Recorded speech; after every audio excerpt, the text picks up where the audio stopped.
வணக்கம் நண்பர்களே. இந்த வீடியோவுக்கு வந்திருக்கிற நீங்க ஒரு அற்புதமான பயணத்துக்கு தயாராக இருங்க.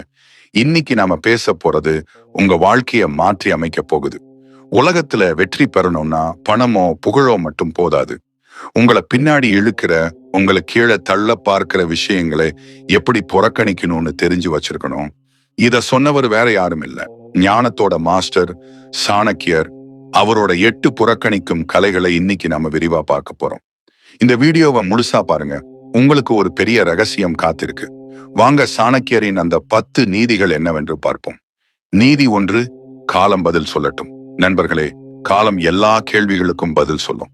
இந்த உலகத்துல உங்களை கேலி பண்ணவும், உங்களை கீழே இழுக்கவும், உங்களோட திறமையை கேள்வி கேட்கவும் நிறைய பேர் வருவாங்க. இந்த சமயத்துல உங்க மனசு உங்களை உடனடியாக பதில் சொல்லும்.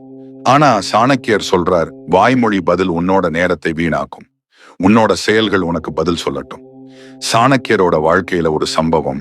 மகத நாட்டு அரசர் தனநந்தர் சாணக்கியரை அவமானப்படுத்தி, நீ ஒரு சாதாரண ஆசிரியர், உனக்கு அரசியல் தெரியாதுன்னு கேலி பண்ணினார். அந்த நேரத்துல சாணக்கியர் ஒரு வார்த்தையும் பேசல. மாறாக அவர் மனசுக்குள்ள ஒரு உறுதி எடுத்தார். நான் இந்த அரசையே மாத்துவேன். அவர் தன்னோட மாணவனான சந்திரகுப்த மௌரியரை தயார் பண்ணி மகத நாட்டை வெற்றி கொண்டு ஒரு புது சாம்ராஜ்யத்தை உருவாக்கினார். அந்த வெற்றி தனநந்தருக்கு மிகப்பெரிய பதிலடியா இருந்துச்சு. ஒரு நவீன உதாரணம்.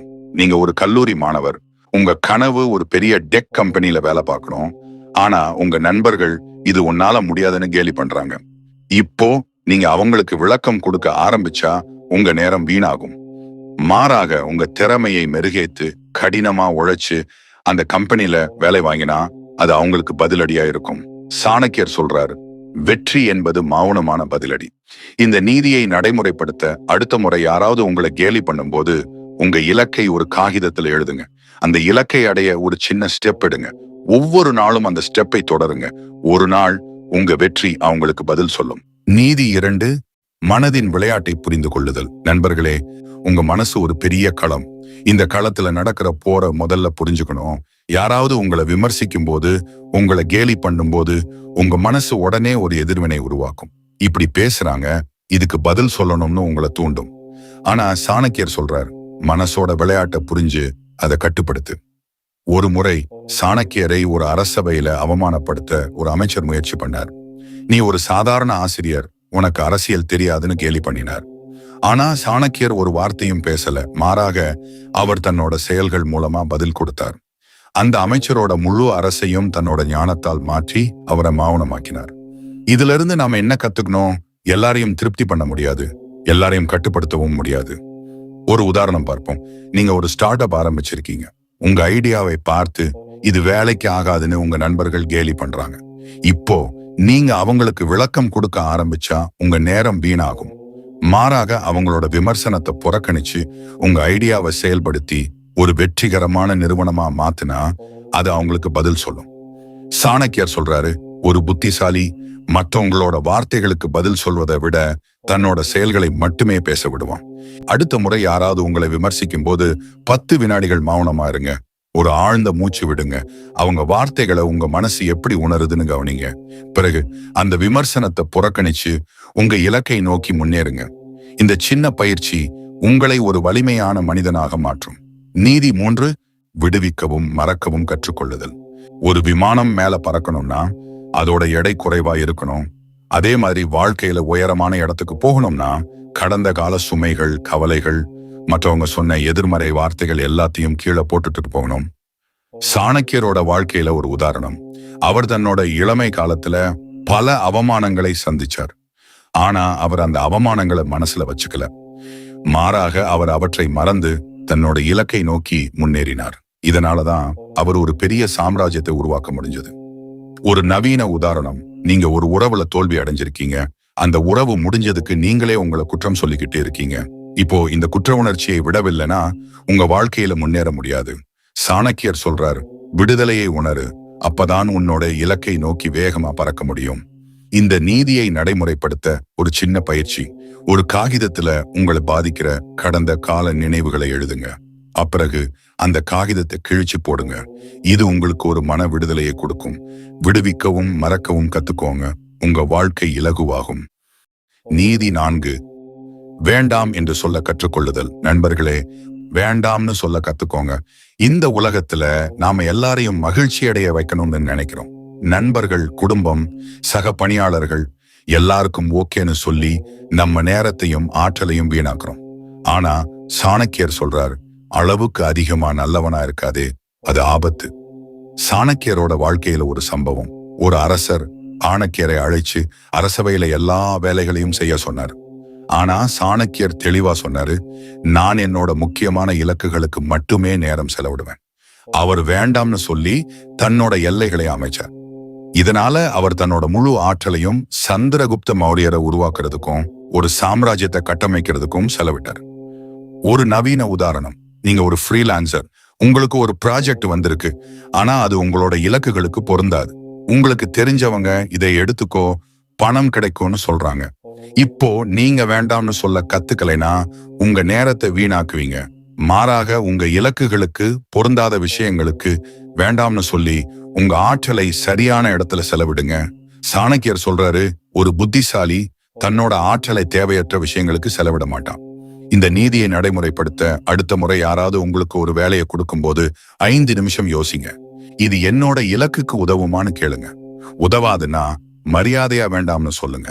இது உங்களோட தன்னம்பிக்கையை வளர்க்கும். நீதி 5, உங்களை விளக்கிக் கொள்வதை நிறுத்துங்கள். நண்பர்களே, 5வது நீதி, உங்களை விளக்கிக் கொள்வதை நிறுத்துங்க. நீங்க ஏன் இப்படி ஒரு முடிவு எடுத்தீங்க, ஏன் எப்படி நடந்துகிட்டீங்கன்னு எல்லாருக்கும் விளக்கம் கொடுக்காதீங்க. அது உங்க மன ஆற்றலை வீணாக்கும். சாணக்கியரோட வாழ்க்கையில ஒரு சம்பவம். ஒரு முறை அவர் ஒரு முடிவு எடுத்தார். அதை பலர் கேள்வி கேட்டாங்க. ஆனா சாணக்கியர் யாருக்கும் விளக்கம் கொடுக்கல. மாறாக அவர் தன்னோட செயல்கள் மூலமா அந்த முடிவு சரின்னு நிரூபிச்சார். ஒரு நவீன உதாரணம். நீங்க ஒரு வேலையை விட்டுட்டு புது கேரியரை ஆரம்பிக்க முடிவு பண்ணிருக்கீங்க. ஆனா உங்க குடும்பத்தினர், நண்பர்கள் ஏன் இந்த முடிவை எடுத்துன்னு கேள்வி கேட்கறாங்க. இப்போ நீங்க எல்லாருக்கும் விளக்கம் கொடுக்க ஆரம்பிச்சா உங்க ஆற்றல் வீணாகும். சாணக்கியர் சொல்றார், மௌனமாயிரு, அது பலம். மௌனம் 1000 வார்த்தைகளுக்கு சமம்.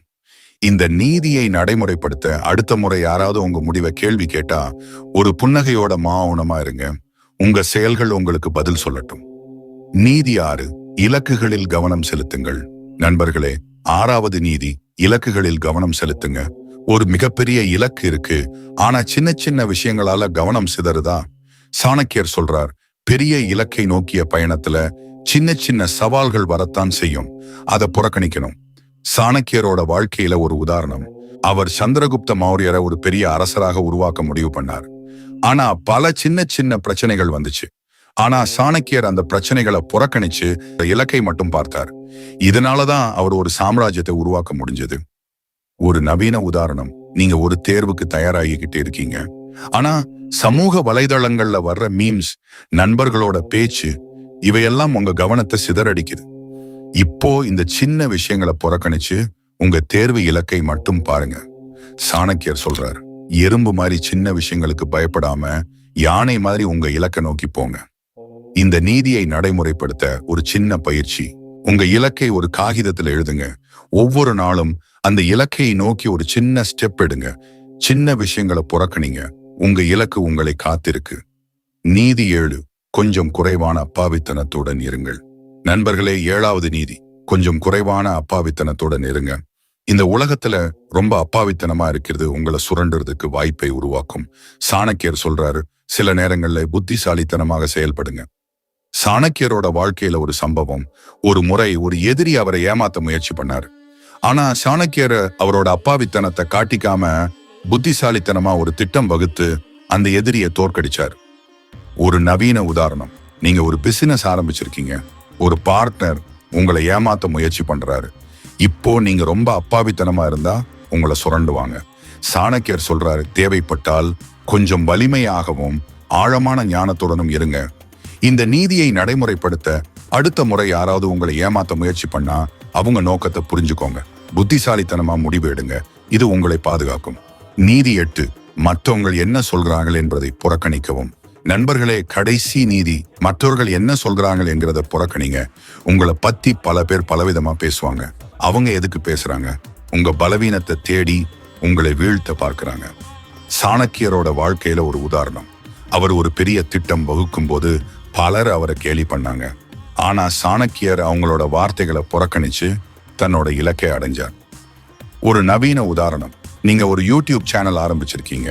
ஆனா சிலர் உங்க வீடியோவை பார்த்து இது சரியில்லை, இதுல எந்த பயனும் இல்லைன்னு கமெண்ட்ஸ் போடுறாங்க. இப்போ அவங்க வார்த்தைகளை மனசுல வச்சுக்கிட்டா உங்க உற்சாகம் குறையும். சாணக்கியர் சொல்றார், அவங்கள புறக்கணிங்க, உங்க வேலையை தொடருங்க. இந்த நீதியை நடைமுறைப்படுத்த அடுத்த முறை யாராவது உங்களை விமர்சிக்கும் போது அவங்க வார்த்தைகளை ஒரு காகிதத்தில் எழுதுங்க. பிறகு அந்த காகிதத்தை கசக்கி தூக்கி எறிங்க. உங்க இலக்கை நோக்கி முன்னேறுங்க. நாளடைவில் அவங்க உங்களை பேசுவதை நிறுத்திடுவாங்க. முடிவுரை: நண்பர்களே, சாணக்கியரோட இந்த 8 புறக்கணிக்கும் கலைகளை புரிஞ்சு உங்க வாழ்க்கையில நடைமுறைப்படுத்தினா உங்களை யாராலையும் தடுக்க முடியாது. புறக்கணிப்பது ஒரு பலவீனம் இல்லை, அது ஒரு பாதுகாப்பு கவசம், ஒரு வெற்றி ரகசியம். இந்த உலகத்துல உங்களை கீழே இழுக்க பலர் முயற்சி பண்ணுவாங்க. ஆனா இந்த 8 கலைகளை மனப்பாடம் பண்ணி உங்க இலக்கை நோக்கி முன்னேறுங்க. இந்த வீடியோவை பார்த்து உங்களுக்கு எந்த நீதி ரொம்ப பிடிச்சிருக்கு?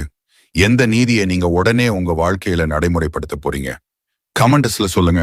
இந்த வீடியோ உங்களுக்கு பிடிச்சிருந்தா மறக்காம லைக் பண்ணுங்க, உங்க நண்பர்களோட ஷேர் பண்ணுங்க. ஏன்னா இது அவங்களோட வாழ்க்கையையும் மாத்தலாம். சப்ஸ்கிரைப் பண்ணி பெல் ஐகானை கிளிக் பண்ணுங்க. இன்னும் இப்படி பல அற்புதமான வீடியோக்கள் உங்களுக்காக காத்திருக்கு.